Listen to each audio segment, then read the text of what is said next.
Alright, so it is the evening before the event, and since this is a photo finish project, I'm going to photo finish it in real time with you. And so to mark where the eyelets are going to go, I like to start at the top. The top of the neckline is kind of the critical point to get down here towards the skirt part. We can play and move this fabric around, ease it a bit, so if it doesn't lay quite right, that's fine. But it's critical to get that neckline. And so my starting point for eyelets is I take my neckline and I roll it over twice, and then that way I know that I can have that pin marking where that top eyelet is going to be just on the other side of where that double roll of the neckline is going to be.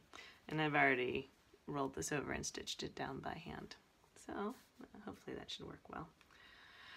So with that, then we match up our necklines, being very careful to make sure to get this measurement just so. There's not very many measurements that are just so on this project, but this is one of them. And I always end up getting it wrong anyway.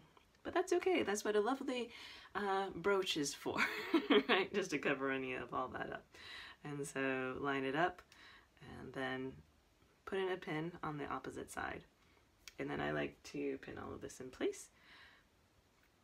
And so why I have a pin here on the opposite side, this blue pin, is because I like my top set of eyelets to be in line with each other. And then going down from there, then I start to stagger them. So normally when you're laying out your stagger, what you can do, which one would normally think, is you just put out an inch, mark off each pin an inch from each other, then flip it over, start a ½ inch down, and then mark off an inch. For some reason, I guess because I'm not that exacting, I always end up wonky at the bottom. I get my stagger off. So to keep my stagger on, what I do is I just pin it all here, and then I just go and I shoot in between the pins. And so instead of measuring it out, I just be like, oh, halfway in between the pin set on the right hand side is where this pin is going to go on the left hand side.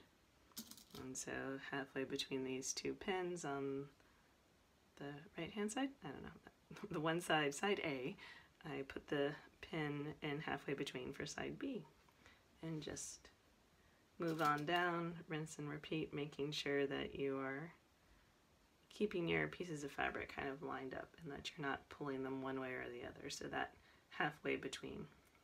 So I like to use pins to mark where my eyelets are going to go, or my buttonholes are going to go. It's much more exacting than a piece of soap that we've been using for everything else.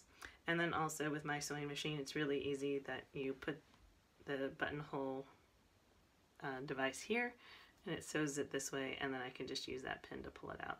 With that, I really like to try, whenever I'm pinning anything, to keep the heads of the pins pointing out and on the edge of the fabric.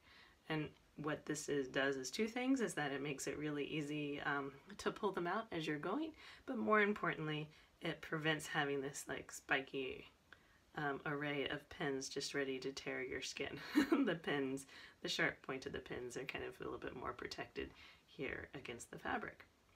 Alright, so on to sewing the eyelets. Alright, so we are all pinned and we're ready to start sewing the eyelets.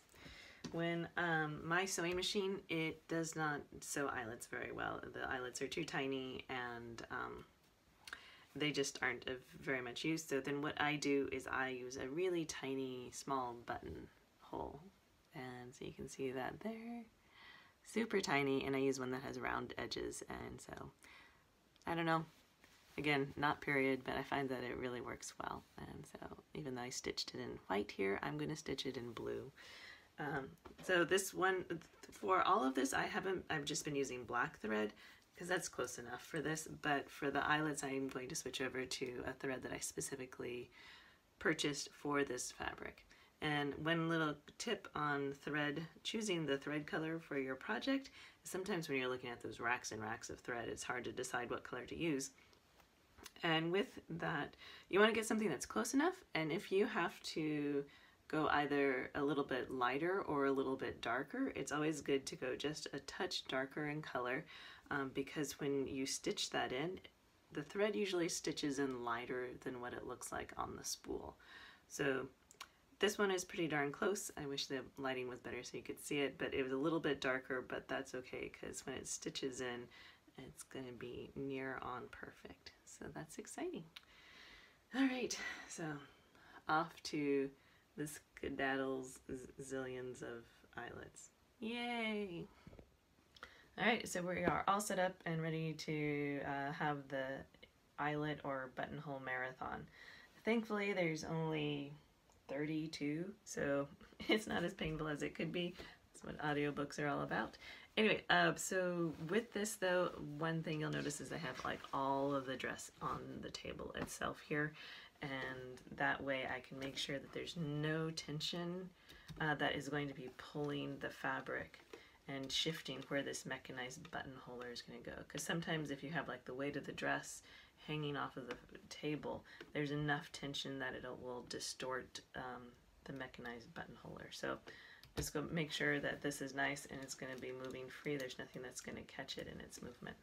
Another thing that I always try to do is it's really tempting to start at the neckline and work your way down, but I really try to start at the bottom and work my way up. That way I have a few eyelets to kind of finesse and make sure I'm getting things exactly right and set where I want them before I get to a more visible part of the dress, like the neckline.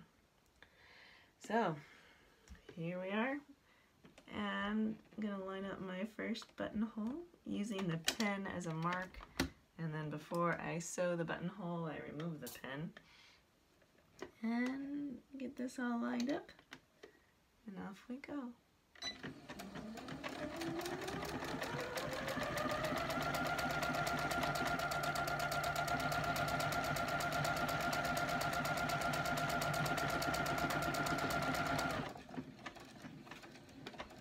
Yay! Ta-da! And I do keep my hands here just to make sure there isn't any strange pulling. And so rinse and repeat. I don't bother cutting my threads in between each one. I'm going to do that as I go along. And aha! I'm noticing here that I have my eyelet hole too far from the edge, and so yay, I'm really glad I started at the base so I can adjust that and I will have really good spacing by the time that I get to the top of the dress. Yay! Excellent. And that's halfway done. Again, sorry for the dark colors, not being able to see it very well. One thing that I want to make sure to say that I was reminded of while doing this is that when you're putting in your buttonholes, make sure that they are perpendicular to your edge of your fabric. So most of us are going to have kind of this like larger bust curve and then coming in a little bit and maybe going out. Anyway, wherever you're working with curves, make your, especially if you're using like these small linear buttonholes instead of eyelets, keep those perpendicular to your edge, not parallel to one another. So it kind of accordions with the curves of the dress. All right, on to side 2.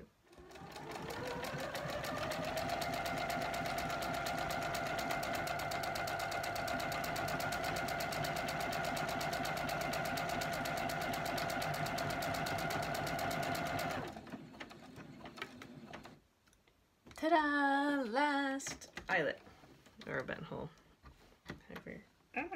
Give me back my dress.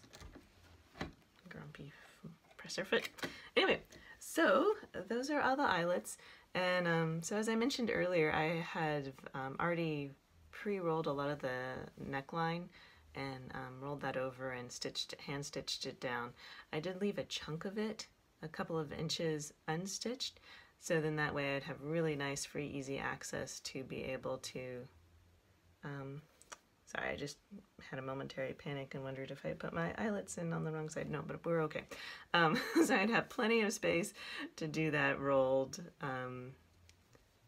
edge, and then, but yet with it being unrolled, the machine could get in there and easily access that, so no problem. All right, so that officially ends all of the machine sewing on this. And so all that is left is the hand little sewing bits, and because I was a little bit proactive and I already stitched down the sleeves, or rolled the sleeves under and also the neckline, then that's just, I just need to snip some threads, always thread snipping, open up the buttonholes, and give it a whirl for lacing. So I'm gonna go do that right now with a nice little task light because it's such dark fabric. Maybe watch a movie, and I'll catch up with you tomorrow while we do the final last stitch, which is closing up this section of the front panel between the last eye stitch, between the last eyelet, and then where we stopped our stitching. And so there's going to be like 4 inches here. I purposely leave this for hand sewing because since I don't do a button placket or something like that, that allows me all the wiggle room I need to just kind of hand tack that in and pretend I'm actually using a real pattern. So there we have it. All right.